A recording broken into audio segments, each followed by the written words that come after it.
नमस्कार दोस्तों। तो आज का बजट सीतारमन जी ने 58 मिनट्स में कंक्लूड कर दिया। लेकिन इतना कम होने के पीछे सबसे बड़ा रीजन है कि ये बजट एक इंटरिम बजट है। मतलब कि जो भी नई सरकार आएगी वही फुल बजट को जुलाई में प्रेजेंट करेगी। लेकिन इन 58 मिनट्स में भी बहुत सारी ऐसी बातें हैं जो कि कई सेक्टर्स के लिए पॉजिटिव है एंड इससे आपको एक जनरल आइडिया मिलेगा कि आपको कौन से सेक्टर्स में इन्वेस्टमेंट करनी है।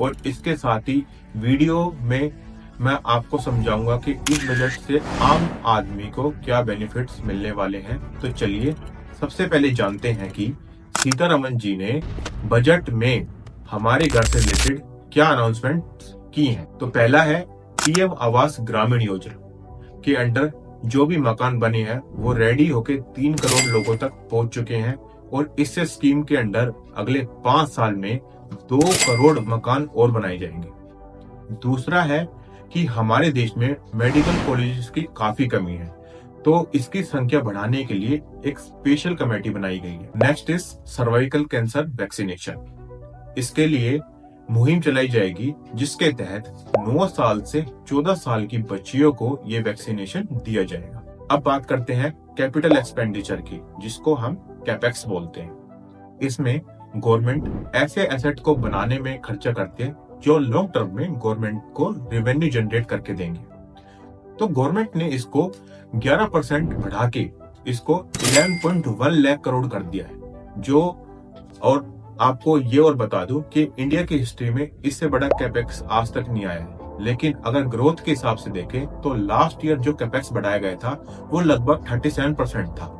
तो इस साल जो कैपेक्स की ग्रोथ इंक्रीज हुई है वो लास्ट ईयर के कंपैरिजन में बहुत कम है। तो अगर कैपेक्स हमारा बढ़ रहा है तो इससे इंफ्रास्ट्रक्चर और मैन्युफैक्चर सेक्टर को बेनिफिट मिलेगा।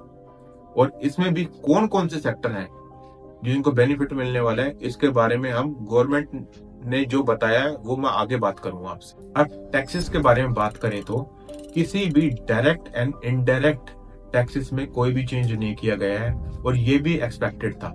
लेकिन गवर्नमेंट ने 1 करोड़ पुराने टैक्स से रिलेटेड जो डिस्प्यूटेड मैटर थे उसमें रिलीफ दिया, जिसमें 1962 से लेकर फाइनेंशियल ईयर 2010 तक 25,000 रुपीज के जो केसेस थे उनको गवर्नमेंट ने वापस लेगी। और इसके साथ ही फाइनेंशियल ईयर 2011 से लेकर 2014 तक के जो भी 10,000 रुपीज तक के केसेस थे उसको भी गवर्नमेंट वापस लेगी। अब बात टैक्सेस की हो रही है तो चलिए, गवर्नमेंट ने बताया है कि जीएसटी कलेक्शन ना लास्ट ईयर के अकॉर्डिंगली इस साल डबल हुआ है, वो है 1.66 लाख करोड़। तो इसके लिए गवर्नमेंट ने टैक्स पेयर को धन्यवाद भी बोला है। इसके अलावा गवर्नमेंट ने स्टार्टअप के लिए टैक्स बेनिफिट्स थे उनको भी 2025 तक एक्सटेंड कर दिया है। साथ में जो sovereign wealth fund and pension fund की जो इन्वेस्टमेंट है उसको भी अगले साल के लिए टैक्स फ्री कर दिया है। अब रिन्यूएबल एनर्जी सेक्टर की बात करें तो आपको पता होगा कि गवर्नमेंट ने प्रधानमंत्री सूर्योदय योजना को लॉन्च किया था, जिसमें 1 करोड़ परिवारों को घर में सोलर पैनल लगाए जाएंगे। तो गवर्नमेंट ने बोला इसके थ्रू हम 1 करोड़ फैमिली को फ्री इलेक्ट्रिसिटी मिलेगी एंड मंथली इनकी जो सेविंग्स होगी वो 15,000 से 18,000 रुपीज के बीच की होगी। गवर्नमेंट ने ये भी बताया कि EV charging and EV infrastructure को भी सपोर्ट करेगी, जिससे ईवी इकोसिस्टम को और भी ज्यादा बूस्टअप मिलेगा। तो जो companies solar panel, electric vehicle और चार्जिंग स्टेशन बनाती है तो आप उन कंपनीज के स्टॉक और अपने पोर्टफोलियो में रख सकते हैं। रेलवे सेक्टर की तरफ तो इसमें गवर्नमेंट ने 3 इकोनॉमिक कॉरिडोर की बात की है, जिसमें traffic conjunction and logistic cost को रिड्यूस किया जा सकेगा। इसमें एक कॉरिडोर यूज होगा मिनरल्स, एनर्जी एंड सीमेंट के लिए, दूसरा कॉरिडोर यूज होगा पोर्ट कनेक्टिविटी को बढ़ाने के लिए और तीसरा कॉरिडोर यूज होगा हाई ट्रैफिक डेंसिटी को कम करने के लिए।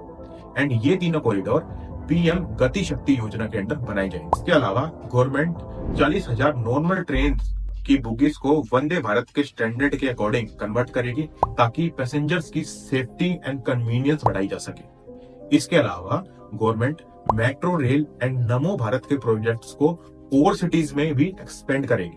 तो आप रेलवे से रिलेटेड जैसे आईआरसीटीसी जैसे स्टॉक्स को भी वॉच लिस्ट में रख सकते हैं। Now let's talk about scheme of common person. Government ने आयुष्मान भारत योजना को आशा वर्कर्स एंड आंगनबाड़ी वर्कर्स के लिए एक्सटेंड कर दिया, जिसमें उनको 5 लाख तक के हेल्थ बेनिफिट्स मिलेंगे। अगर बैंकिंग सेक्टर्स की बात करें तो गवर्नमेंट ने क्रिप्टो रेगुलेशन के ऊपर कोई बात नहीं की। अगर फिस्कल डेफिसिट की बात करें तो पहले ये जानेंगे कि फिस्कल डेफिसिट होता क्या है। तो फिस्कल डेफिसिट का मतलब ये है कि गवर्नमेंट के पास जितना पैसा आ रहा है, गवर्नमेंट उससे ज्यादा पैसा खर्च कर लिया। फॉर एग्जाम्पल, गवर्नमेंट के पास मान लो 100 रुपीज है एंड गवर्नमेंट 110 रुपीज खर्च कर लिया, तो ये एक्स्ट्रा जो 10 रुपए है इसको हम फिस्कल डेफिसिट कहेंगे, क्योंकि गवर्नमेंट को इसके लिए लोन लेना पड़ेगा। एंड गवर्नमेंट का जो टारगेट था 5.9% का, उसको गवर्नमेंट ने ओवर अचीव किया है एंड अब फिस्कल डेफिसिट 5.8% है। वहीं अगर फाइनेंशियल ईयर 25 के टारगेट की बात करें तो गवर्नमेंट ने अपने एस्टिमेटेड टारगेट 5.3 को इंप्रूव करके 5.1% किया है। बट अगर लॉन्ग टर्म में देखें तो गवर्नमेंट ने अपने पुराने गोल को कायम रखा है, जो कि फाइनेंशियल ईयर 2026 तक 4.5% है। नाउ द क्वेश्चन इज कि ये फिस्कल डेफिसिट से कम होने पे बैंकिंग सेक्टर को क्या फायदा है। तो देखो, अगर फिस्कल डेफिसिट कम होगा तो गवर्नमेंट को बैंक से लोन कम लेना पड़ेगा, जिससे बैंक्स के पास काफी अच्छी लिक्विडिटी रहेगी एंड पब्लिक को लोन देने के लिए। अगर टैक्स सेक्टर की बात करें तो गवर्नमेंट ने कहा है कि टैक्स सेवी यूथ के लिए ये गोल्डन एरा है एंड इसमें गवर्नमेंट ने 1 लाख करोड़ का लोन कॉर्पस अनाउंस किया, जिसमें 50 साल तक के लिए इंटरेस्ट फ्री या उससे भी कम लोन दिया जाएगा, ताकि इस सेक्टर में रिसर्च एंड डेवलपमेंट को बढ़ाया जा सके। अगर एग्रीकल्चर की बात करें तो गवर्नमेंट ने नैनोटेक फर्टिलाइजर को अडॉप्ट करने पर जोर दिया है, क्योंकि नैनो डेफ कन्वेंशनल नैनो से आधे रेट पर अवेलेबल है। तो ये नेचुरल फार्मिंग को भी प्रमोट करेगी एंड इसके साथ ही गवर्नमेंट ने डेयरी सेक्टर के बारे में भी कहा है कि इंडिया वर्ल्ड का लार्जेस्ट मिल्क प्रोड्यूसर है, लेकिन मिल्क प्रोडक्टिविटी में इंडिया काफी पीछे है।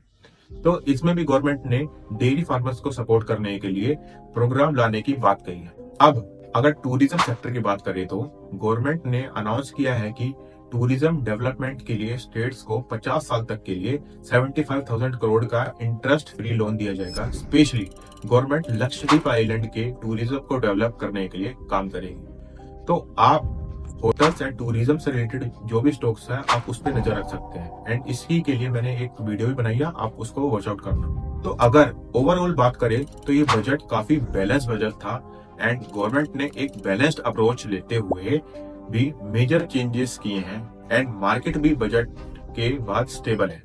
एंड वैसे भी ये एक इंटरिम बजट था एंड इलेक्शन के बाद फुल बजट देखने को मिलेगा, लेकिन इससे हमारी गवर्नमेंट के इंटेंशन हमें समझ आए हैं। So that's all about the budget 24, and if you like it, then subscribe it and share among your friends. Thank you so much.